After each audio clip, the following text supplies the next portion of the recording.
Lutter contre les nuisances et les pollutions sonores et environnementales liées aux activités de tourisme, tel est le leitmotiv de l'ACPA 17, dont le siège associatif se trouve à Lagore. De plus en plus de riverains adhèrent à cette association pour donner du poids face à leurs interlocuteurs.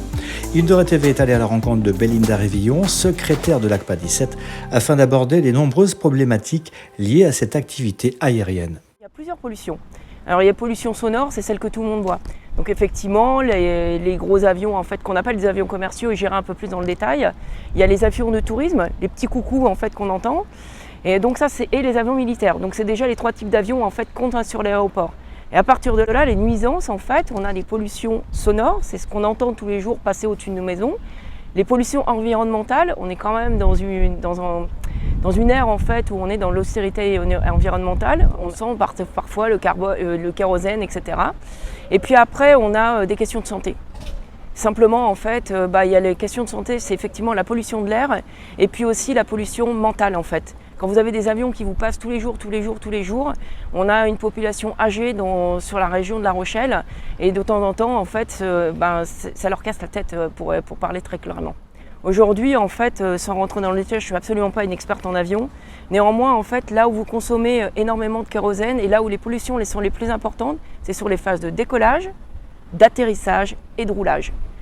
Sur les estimations en fait, qu'on a faites, parce qu'effectivement on a eu des estimations par la DGAC, grosso modo en fait, on parle souvent d'équivalent carbone et d'équivalent arbres plantés. Et les pollutions en fait, qui sont gérées par l'aéroport, en fait, tout confondu, les aéroclubs, l'aéroport, c'est comme si en fait, on devait planter 280 000 arbres cette année.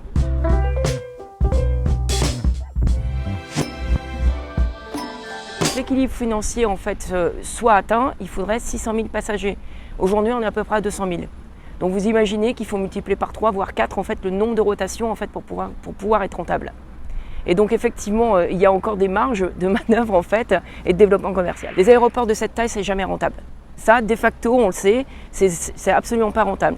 Aujourd'hui, l'aéroport a un budget en fait avec le syndicat mixte qui nous avait donné d'1,7 million à peu près.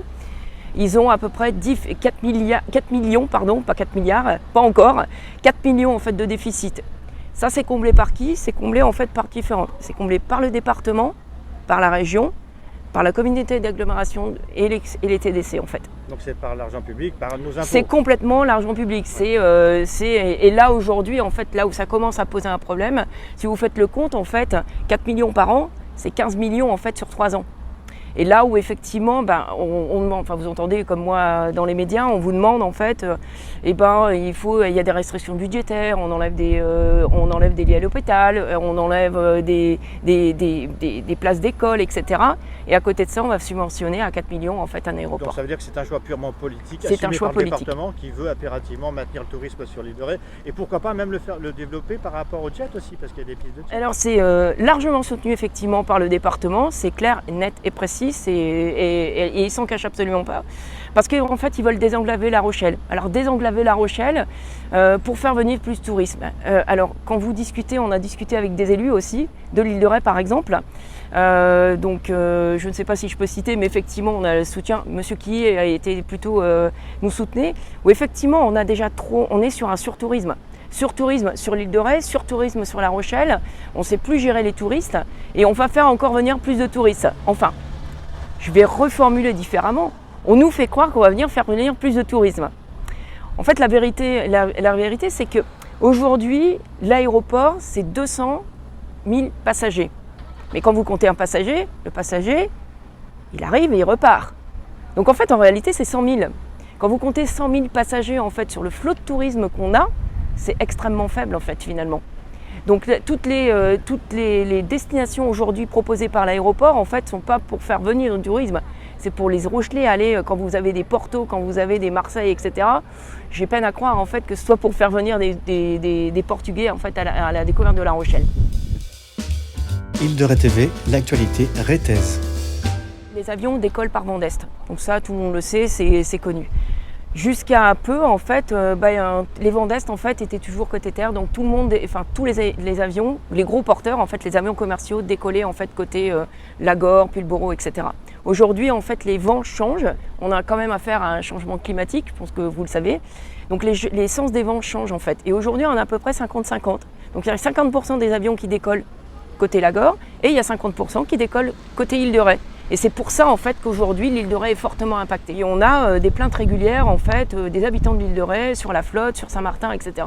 qui nous envoient des vidéos et qui nous mentionnent le bruit. En fait, c'est pas que visuel. À la limite, il y a un avion qui passe, c'est pas dramatique. C'est le bruit. Quand vous avez un avion qui passe, vous arrêtez de parler. C'est clair et net. Donc ça, c'est une première pollution. Et effectivement, l'île de Ré est fortement impactée par les avions commerciaux. Et comment ça a été aussi impacté par ce qu'on appelle les aviations de tourisme, parce que est proposé par les aéroclubs, ça fait rêver. Tous les survols de l'île de Ré, c'est vrai que c'est joli, c'est extrêmement joli, je l'accorde, mais effectivement, quand vous êtes un touriste sur la plage, on vient chercher du calme et que vous avez des coucous en permanence, ça peut être agaçant. On voulait limiter, en fait, mettre un moratoire sur l'aviation commerciale. D'accord ? L'aviation commerciale, en fait, d'arriver au 1,7 million de budget et pas dépenser les 4 millions tous les ans. Donc ça limiterait en fait le nombre d'allers-retours. Ça, c'est une première proposition. La deuxième proposition, c'est qu'effectivement, quand vous discutez avec le directeur de l'aéroport, il nous a quand même dit en fait que l'aéroport était une zone de biodiversité. Bon, alors je fais aussi partie d'une association environnementale, effectivement on a un peu rigolé. En fait le vrai problème c'est que la consommation des avions commerciaux, c'est la problématique des avionneurs en fait, c'est-à-dire des EasyJet et Ryanair, etc.